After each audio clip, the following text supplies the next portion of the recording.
5월 17일 장 마감 시황 발표하겠습니다. 코스피는 2700선으로 마무리했고요. 마이너스 1% 정도 마감했습니다. 개인은 7200억 정도 매수했고, 외국인은 마이너스 6000억 정도 매도, 기관은 1500억 정도 매도했습니다. 코스닥은 855에서 마감했고, 1.76포인트 하락했습니다. 개인은 389억 정도 매수했고, 외국인은 1,500억 정도 매도, 기관은 1,200억 정도 매수했습니다. 나스닥은 16,600포인트 정도 마감했고, 약보합 마감했습니다. S&P 500도 5,300선, 그리고 약보합 마감했습니다. 원달러 환율 같은 경우 1,355원 마감했고, 엔화 환율은 870원, 계속 낮은 수준 유지하고 있습니다. WTI 같은 경우 78달러, 다음에 휘발유는 1698원 마감했습니다. 구리가 계속해서 오르고 있는데요. 구리가 1300달러 정도 마감했습니다. 그리고 국제금은 2385달러, 국내 금은 10만 3800원 정도, 그리고 비트코인은 9100만 원 선 마감했습니다. 이슈적으로 보시면 이제 HLB가 결과가 나왔죠. 허가 승인에 대한 결과인데, 허가 승인이 이제 반려됐습니다. 이제 리보세라닙에 관련돼서 CRL을 FDA에서 줬다고 하는데요. 이 CRL이 이제 뭐 보완해서 다시 줘라. 근데 다시 보완해서 주는데 다시 허가될 확률이 그렇게 엄청 높지는 않다고 합니다. 그래서 일단 읽어보면 진양곤 회장이 FDA 보완 요청을 받았다. 근데 리보세라닙은 문제가 없었고 항서제약과 있는 그 캄렐리 주마브에서 문제가 있었다고 합니다. 그래서 항서제약과 이 문제에 대해서 수정할 것이다 라고 합니다. 뭐 여기 왜 이제 안 됐냐라고 보니까 항서제약 문제도 있었고 뭐 러우 전쟁 영향으로 러시아인과 우크라이나인을 이제 임상을 했는데 그 제한이 돼가지고 여행 제한이 돼서 임상 데이터를 받지 못했다. 뭐 이런 내용도 있는데 정확한 내용은 계속해서 알아봐야 될 것 같습니다. 두 번째로는 이제 AI 수혜받는 구리, ETF 수익률 고공행진. 이제 요즘 계속해서 구리가 올라가고 있는데요. 이제 공급이 불안정하고 엄청 작아지고 있는 때 반해 수요는 계속해서 올라가고 있다. 그러니까 이 가격은 올라갈 수밖에 없다. 그런 이제 상황입니다. 구리가 이제 톤당 10,000달러를 넘어섰고 이제 글로벌 경기 회복되고 금리 인하되면은 더 상승할 수 있다라는 의견이 많이 나오고 있습니다. 세 번째로는 이제 방시혁 미니진 사태의 첫 입장. 이제 개인 악의로 케이팝 시스템을 훼손시켰다. 그러니까 민 대표 제기 의결권 행사 금지 가처분 소송 신문했었는데요. 이제 방 의장이 탄원서를 일부 공개했습니다. 이제 케이팝 시스템을 본인이 운영하는 이제 멀티 레이블은 문제가 없다. 모두 문제를 제기하고 있는데 이 모든 사태는 이제 미니진이라는 개인 한 사람의 개인적 악이다라는 입장이었습니다. 이 하이브 사태도 계속해서 지켜봐야 될 것 같고요. 주가가 아무래도 타격이 있었기 때문에 주주들 입장에서는 어, 빨리 이렇게 해결이 됐으면 하는 바람도 있습니다. 네 번째로는 이제 LG 엔솔 GM 배터리 결함 볼트 전기차 소유주에 2천억 원 보상 합의했다. 이제 1인당 700달러에서 1,400달러 보상키로 했다고 합니다. 이 쉐보레 볼트 전기차 모델에 대한 보상인데요. 이 특정 모델에서 차량 화재가 자주 발생해서 리콜도 실시를 했었는데 이 소유주들이 계속해서 항의를 해서 이번에 보상 합의를 했다고 합니다. 이 전기차 배터리 같은 경우도 계속해서 화재 문제가 나오는 거는 이제 생명과 직결되기 때문에 이것도 계속해서 보완돼야 되고, 배터리 같은 경우도 좀 지켜봐야 할 것 같습니다. 다음으로는 이제 가뜩이나 힘든 한국 철강, 중국 물량 더 쏟아진다. 입니다. 미국이 중국산 철강 관세를 올리면서 이 중국의 저가 철강제를 밀어내기를 지속되고 있습니다. 중국이 최근에는 전기차로 막 유럽이나 미국 이런 데 밀어내가지고 미국이 이번에 관세를 많이 올렸죠. 그런 거 못하게 하려고. 근데 철강 업계가 지금 가뜩이나 한국 업계가 힘든데, 중국에 이어 이제 일본은 지금 현재 엔저 현상이 일어나서 가격 대비해서 일본 철강 회사가 더 강력합니다. 그래서 이제 계속해서 한국 철강 업계가 좀 부진하고 있다라는 내용입니다. 이 철강 업계도 계속해서 지켜봐야 될 것 같습니다.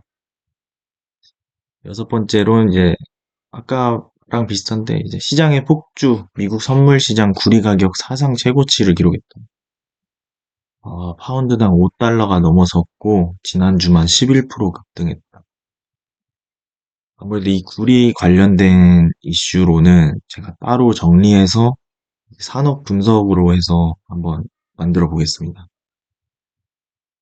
다음으로는 이제 매년 2억 원어치 카카오 주식 사겠다. 정신화 대표의 첫 편지에 담긴 약속. 이제 16일에 이제 카카오에서 첫 주주 서한을 발송했는데요.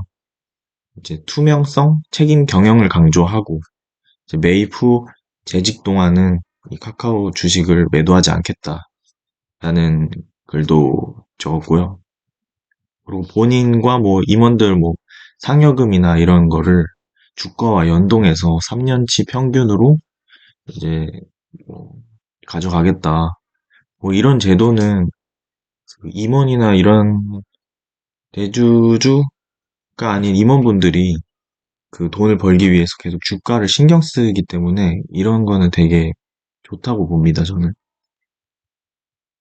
앞으로 카카오 주식도 계속해서 지켜봐야 될 것 같고, 이제 오늘은 삼양식품 상한가를 쳤죠. 이런 불닭 같은 주가, 삼양식품 시총 3조 돌파. 미국에서 까르보나라 불닭이 엄청나게 인기 있다고 합니다. 어, 유명 가수 카디비도 불닭 먹방을 하기도 했고, 그로 인해 붐이 일어났고, 이제 생일 선물로 까르보 불닭을 받은 소녀가 눈물을 펑펑 흘리는 영상도 있다고 합니다. 그래서 삼양식품이 도대체 어땠길래 상한가까지 쳤나? 한번 그 좋은 기사가 있어서 한번 보겠습니다. 이렇게 보시면 삼양식품의 이제 실적이 나왔는데 올해 1분기가 전년 대비해서 57% 상승했고 영업이익은 2배 이상 늘었습니다. 이게 지난해에도 실적이 좀 좋았었는데 올해 상승률이 1분기에 놀라울 정도로 잘 나왔습니다. 그리고 면 스낵 비중이죠. 불닭볶음면 시리즈가 이제 해외 수출 비중이 80%를 넘어갔다고 합니다. 아무래도 카디비나 뭐 이런 유명인들이 먹으면 미국이나 뭐 외국 사람들은 엄청나게 불티나게 팔리는 것 같아요. 그 비만 치료제도 카디비랑 머스크가 맞고 나서 엄청나게 올랐었죠. 그래서 증권사들의 이제 삼양식품 목표 주가를 보시면 많이 올랐습니다. 46만 원, 60만 원, 50만 원. 평균적으로 한 50만 원 보고 있는 것 같은데 오늘 상한가를 쳐도 한 44만 원 선이었습니다. 업사이드가 조금 더 열려 있다라고 보시면 될 것 같고 이게 현재 공장 가동률 자료인데 70%를 넘어선다고 나오는데 이 기자분이 이제 전화를 직접 해보셨다고 합니다. 근데 이제 이미 거의 풀 가동되고 있다고. 그래서 아마 현재 가동 라인의 99%가 불닭 시리즈를 생산하고 있다고 하고요. 앞으로도 이 삼양식품의 이 랠리가 계속되지 않을까 생각합니다. 이 비만 치료제랑 또 비슷하게 이제 홍보가 되면서 쇼티지가 나고 있네요. 그리고 나머지는 이제 0% 지금껏 이런 위기는 없었는데 넷플릭스발 후유의 사태가 벌어졌다. IP 케이블 TV 방송 위기가 현실화됐다. 2015년 이후 가입자가 첫 감소. 그러니까 케이블 TV가 가입자가 거의 계속 늘었었는데 이제 감소됐다. 뭐 이런 얘기 같습니다. 2015년 이후로. 최근 넷플릭스나 뭐 디즈니 플러스 뭐 이런 OTT들이 엄청나게 재밌는 것들이 많이 나오잖아요.